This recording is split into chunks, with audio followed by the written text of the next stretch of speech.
Imagine waking up in the dead of night to a sound no one else can hear. A persistent, low-frequency hum that seems to come from everywhere and nowhere at once. You check your house, appliances off, pipes silent, yet still it continues. Outside, the world sleeps, oblivious to the resonance that's become your constant companion. You're not hallucinating, you're not losing your mind, you've simply become attuned to what scientists call Earth's ghost frequencies. Planetary resonances that vibrate beneath the threshold of ordinary human perception. For decades, thousands of people worldwide have reported hearing a mysterious hum. In Taos, New Mexico, Bristol, England, Windsor, Ontario, across continents, the reports share striking similarities. A low-frequency drone, often compared to a distant diesel engine, that's most noticeable at night and seems to penetrate walls and earplugs alike. But here's where it gets truly strange. When investigators bring sophisticated acoustic equipment to measure it, they often detect nothing, yet the experiences persist. Today, we're diving into one of the most perplexing sensory mysteries of our time, a phenomenon where geology, neuroscience, electromagnetics, and human consciousness intersect in ways science is only beginning to understand. Welcome to Earth's hidden soundscape, a frequency domain where the planet itself might be trying to communicate. To understand Earth's ghost frequencies, we need to start with a confirmed planetary phenomenon, the Schumann Resonance, often called Earth's heartbeat. In 1952, German physicist Winfried Otto Schumann mathematically predicted that Earth's atmosphere should produce specific electromagnetic resonances. The planet essentially functions as a giant electromagnetic cavity, with the ground and the ionosphere, a layer of our upper atmosphere, acting as conductors, separated by a non-conducting layer of air. When lightning strikes anywhere on Earth, and it does so about 50 times every second, it sends electromagnetic energy bouncing between these layers, creating standing waves at specific frequencies.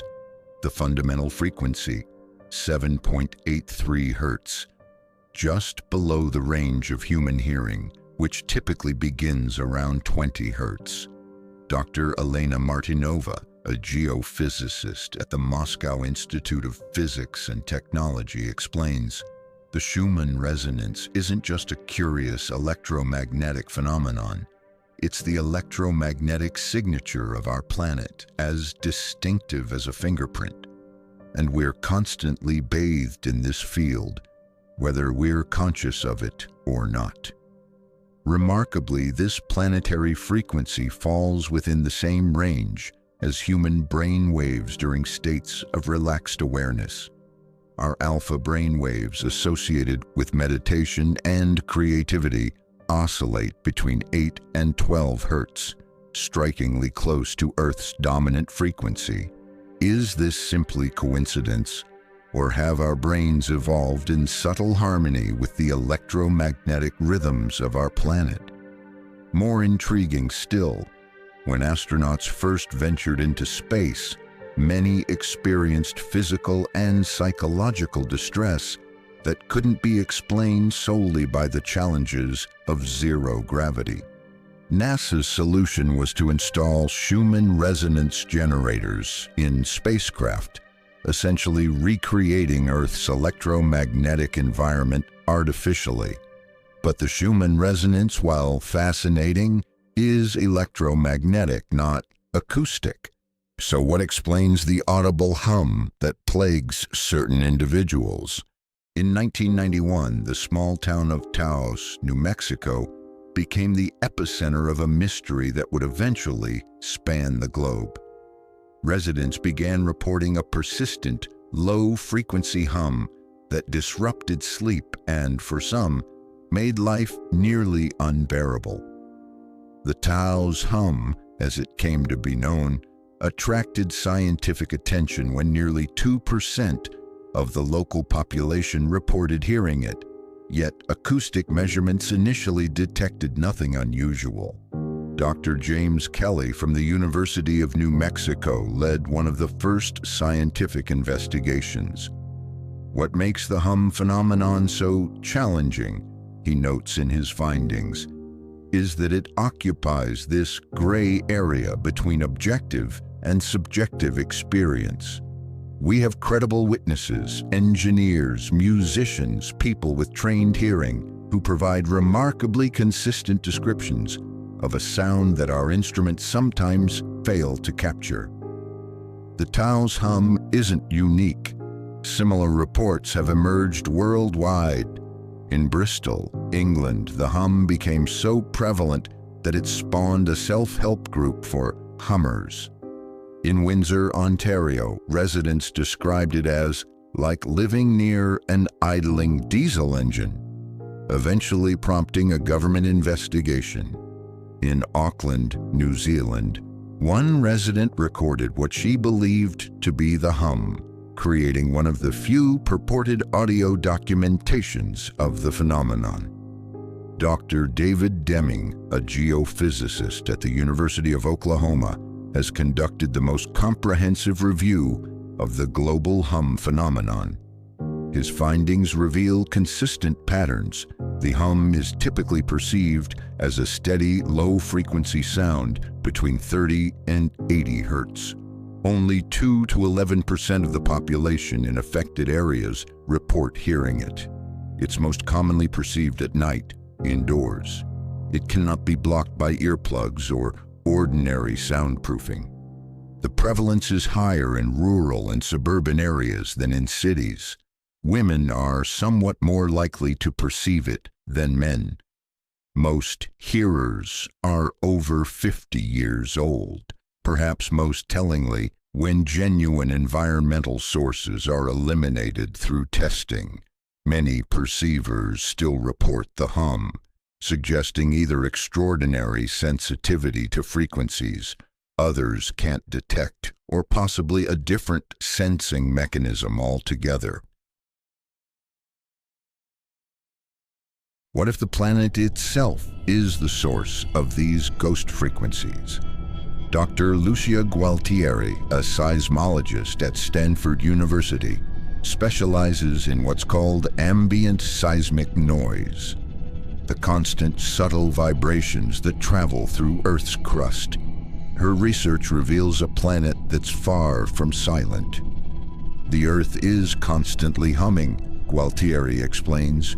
Even without earthquakes, our planet generates continuous seismic vibrations from oceanic waves interacting with the seafloor, atmospheric pressure variations, and even the gravitational pull of the moon and sun. This microseismic activity creates vibrations primarily between 0.002 and 0.1 hertz, far below human hearing. But higher harmonics of these fundamental frequencies can sometimes reach the lower edge of audible range, around 20 to 30 hertz. In 2004, scientists confirmed the existence of what's called Earth's hum, a consistent seismic signal detected worldwide, equivalent to a magnitude 5.5 earthquake. Unlike the Schumann Resonance, which is electromagnetic, Earth's hum is mechanical, actual vibrations traveling through rock and soil. Could these vibrations be transferring into structures and becoming amplified in ways that make them audible to sensitive individuals? Dr. Kenneth Hudnut from the U.S. Geological Survey believes this is possible. Certain geological formations can act as natural amplifiers for seismic waves. Sedimentary basins, in particular, can trap and enhance vibrations, potentially bringing them into perceptible range for humans with acute sensitivity. This geological hypothesis gained credibility when researchers in Taos discovered that the reported hum was more common in areas with specific bedrock configurations. Similar correlations have been found in other hum hotspots around the world. But geology alone doesn't explain why only certain people hear the hum, or why some hear it in locations where others perceive nothing unusual. Could human technology be creating Earth's ghost frequencies? Dr. Jeff Leventhal, a UK acoustician who has studied the hum for decades, believes many cases can be traced to industrial sources. Low-frequency noise can travel extraordinary distances with little attenuation.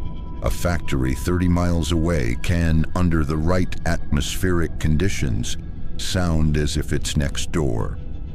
Industrial culprits identified in various hum investigations include gas pipelines, where turbulent flow creates infrasound that propagates for miles, electrical transformer stations, whose electromagnetic fields can induce mechanical vibrations in surrounding structures, wind turbines, now known to generate infrasound that travels far beyond the installation site, HVAC systems in large buildings, which can create resonant frequencies that travel through ground and air.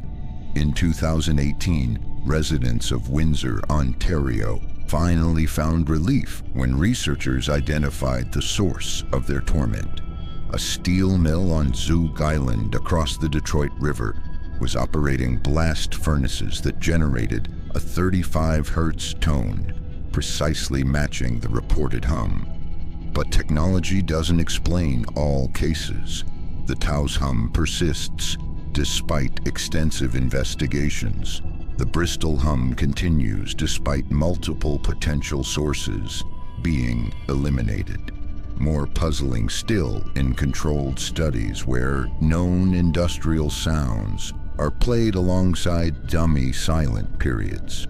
Many chronic hum perceivers report hearing the hum during the silent intervals, but not during the actual low-frequency playback, suggesting a more complex phenomenon than simple acoustic transmission. Could technology be interacting with natural planetary frequencies in ways we don't yet understand?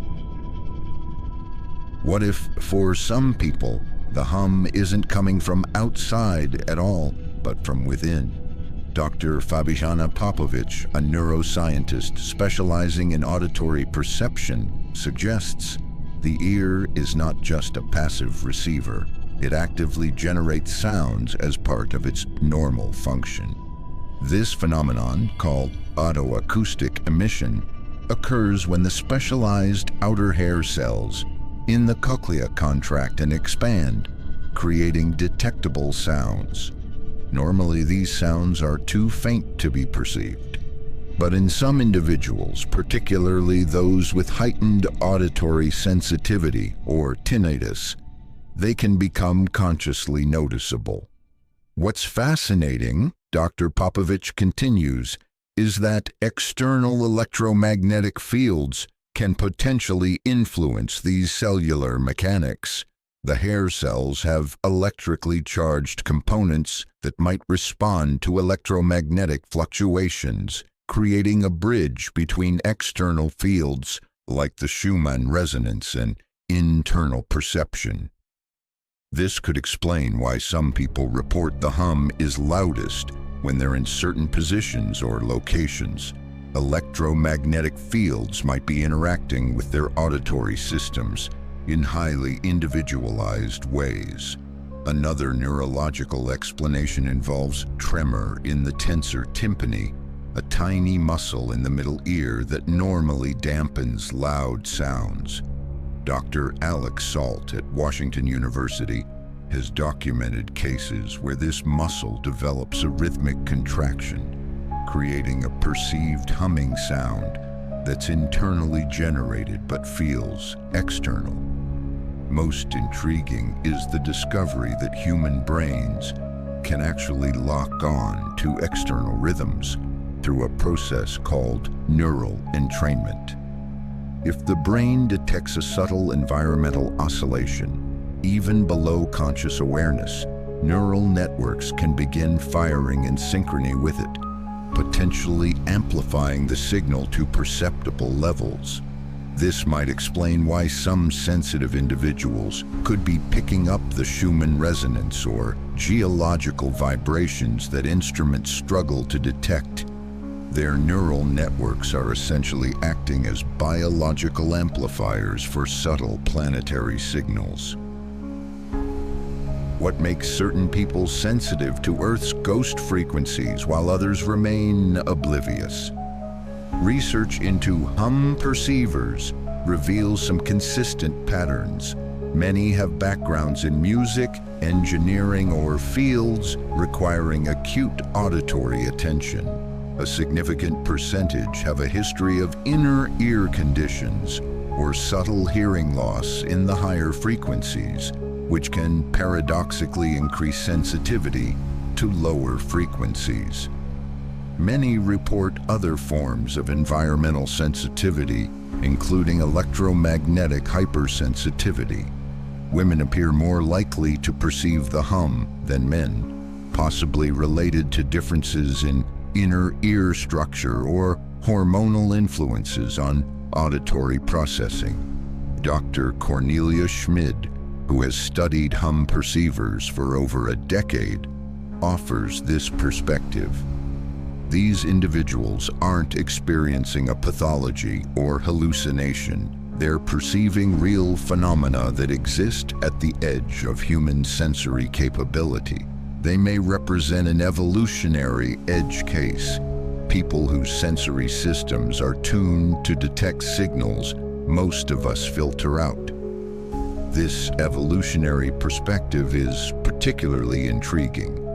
Throughout human history, individuals with heightened sensory perception often served crucial roles as early warning systems for their communities, detecting approaching storms, predators, or other dangers before others could perceive them. In our modern electromagnetic environment, these same sensitivities might be responding to frequencies our ancestors never encountered, creating experiences that seem mysterious or even distressing. Katie Jacques, a hum perceiver from Seattle, describes her experience. It's like having access to a sense that others don't share. Sometimes it's a burden, especially at night when I'm trying to sleep and the hum is persistent. But it's also given me a different relationship with the Earth. I can feel when storms are approaching hours before they arrive. I know when seismic activity is increasing.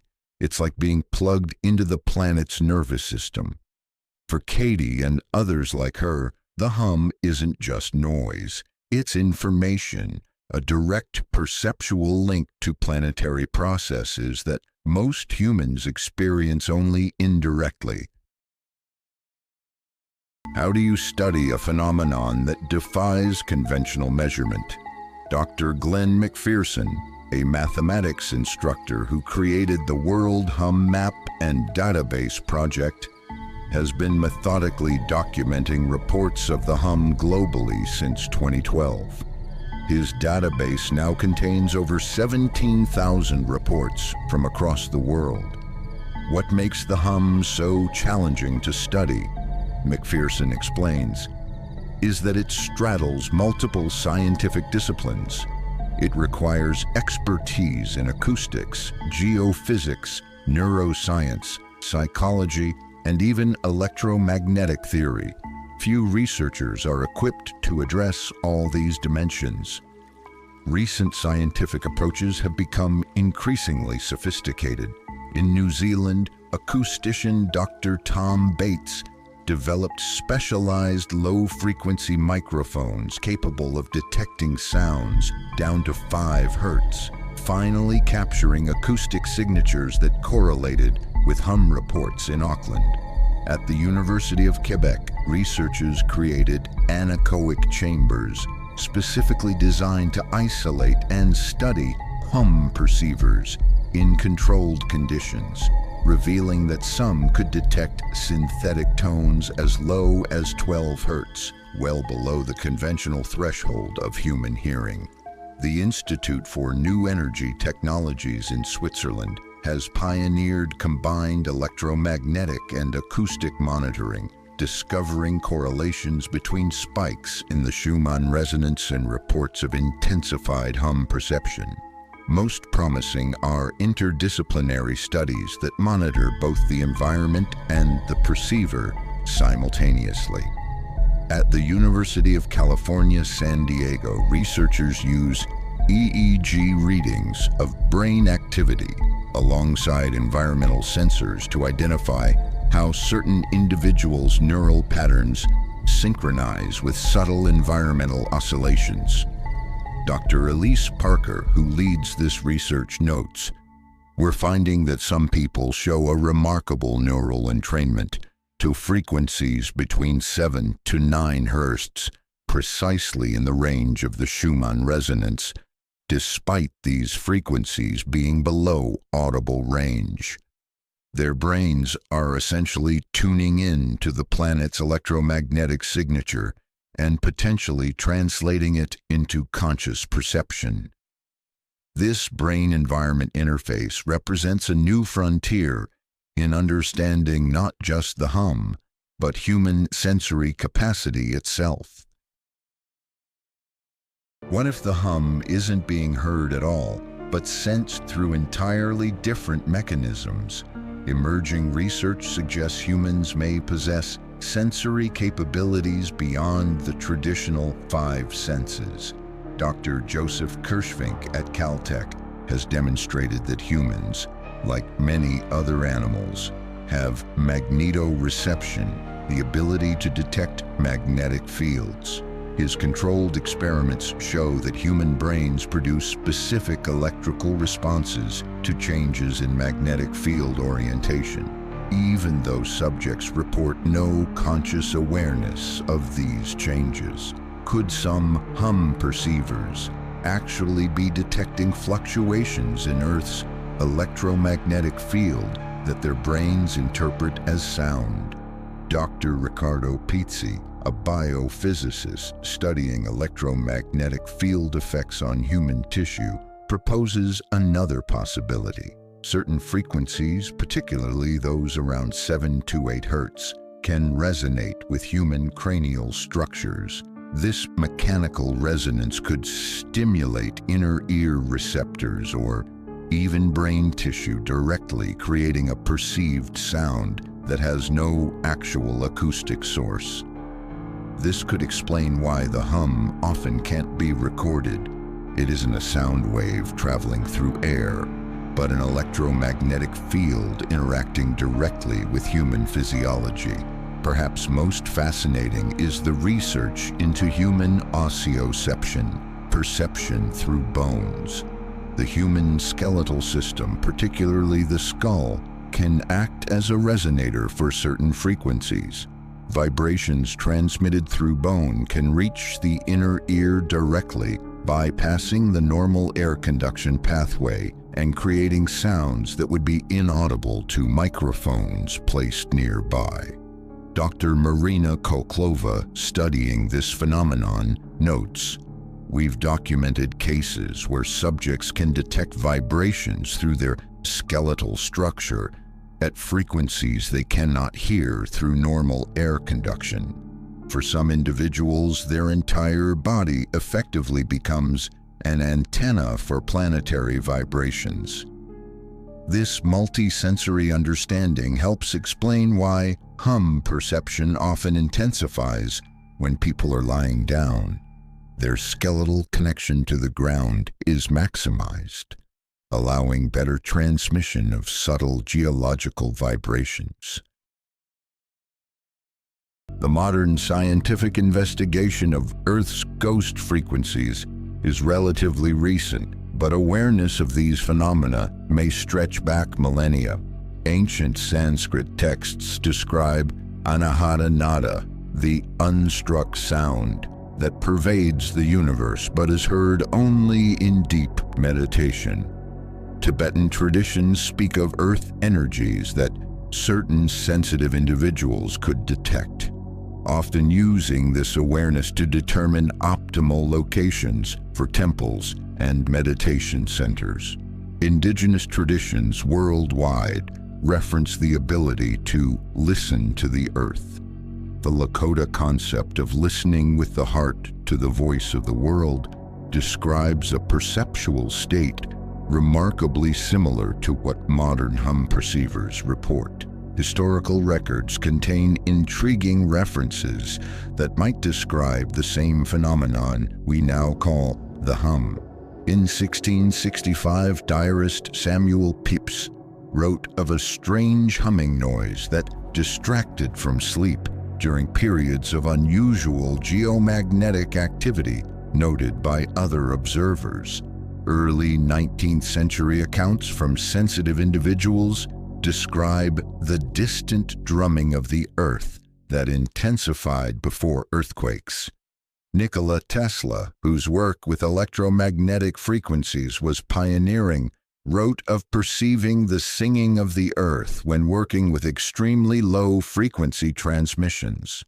Dr. Luisa Herrera, an anthropologist studying traditional ecological knowledge, suggests our modern disconnection from Earth's subtle signals may be anomalous in human history. What we're calling a mysterious phenomenon, this ability to perceive Earth's frequencies, may actually be a sensory capability that was once more common. Our ancestors lived in environments with far less electromagnetic noise and may have been more attuned to the planet's natural frequencies. This historical perspective raises profound questions. Have we lost perceptual abilities our ancestors possessed? And if so, what might we be missing about our relationship with the living system that sustains us? Earth's ghost frequencies may represent more than just a curious sensory phenomenon. They may reveal fundamental connections between planetary processes and human consciousness. The striking similarity between the Schumann Resonance, 7.83 Hz, and human alpha brainwaves, 8 to 12 Hz, has led some researchers to propose that our neural oscillations evolved in harmony with Earth's electromagnetic environment. Dr. Nikolai Kozyrev, a pioneer in this field, suggests the human brain may be understood as one oscillator within a planetary field of resonating systems. This perspective echoes James Lovelock's Gaia hypothesis, the idea that Earth functions as a self-regulating living system. Perhaps our neural architecture evolved not just in response to immediate survival needs, but in resonance with the larger planetary system. The implications extend beyond basic science.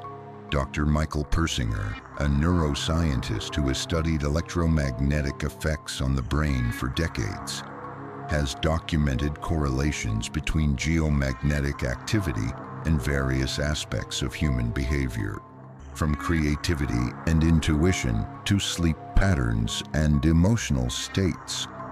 Understanding these connections may prove crucial as human technology increasingly generates its own electromagnetic fields, potentially interfering with the subtle planetary signals that have been our electromagnetic backdrop for millennia. Some researchers even suggest that heightened sensitivity to Earth's frequencies might serve as an early warning system for geological events. Multiple studies have noted increased reports of the hum in regions that subsequently experienced seismic activity, suggesting some perceivers might be detecting precursor signals days or even weeks before instrumentally detectable earthquakes. Dr. Karen Aplin, an atmospheric physicist, offers this perspective. The separation we've created between human perception and scientific instrumentation may have gone too far. There are domains where trained human perception might still detect patterns that our instruments miss, particularly in complex multi-frequency phenomena like those we're discussing. This reintegration of subjective experience with objective measurement represents a potential revolution in how we understand both Earth systems and human consciousness, a bridge between the quantifiable and the experiential. The mystery of Earth's ghost frequencies invites us to reconsider our relationship with the planet we inhabit. For thousands of years, human cultures understood Earth as a living system with which we could communicate, not just metaphorically but directly, through attunement to its rhythms and frequencies. Modern science, with its emphasis on objective measurement, temporarily severed this connection, relegating experiences like the hum to the realm of anomaly or illusion. But as our scientific instruments become more sensitive and our understanding more nuanced, we're rediscovering what ancient wisdom traditions always knew. We exist within a vibrating, resonating planetary system whose signals penetrate our bodies and minds in ways we're only beginning to comprehend. The hum perceivers, those sensitive individuals who detect frequencies most cannot, may represent not an anomaly but a reminder of our inherent connectedness to Earth's systems. Their experiences invite us to consider a more integrative relationship between human consciousness and planetary processes.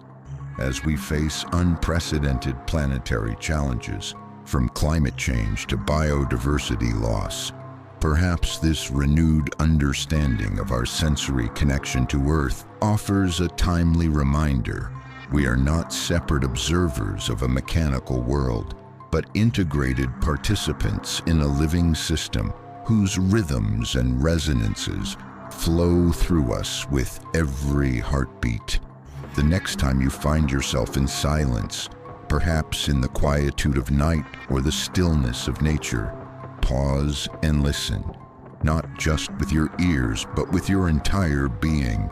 You may not hear Earth's ghost frequencies as an audible sound, but their vibrations are nonetheless present, connecting you to the living planet that has shaped human consciousness since our earliest beginnings. In the words of the 19th century naturalist John Muir, when we try to pick out anything by itself, we find it hitched to everything else in the universe. Earth's ghost frequencies may be the subtle but persistent reminder of this fundamental truth, a planetary whisper that some can hear, but that resonates through us all.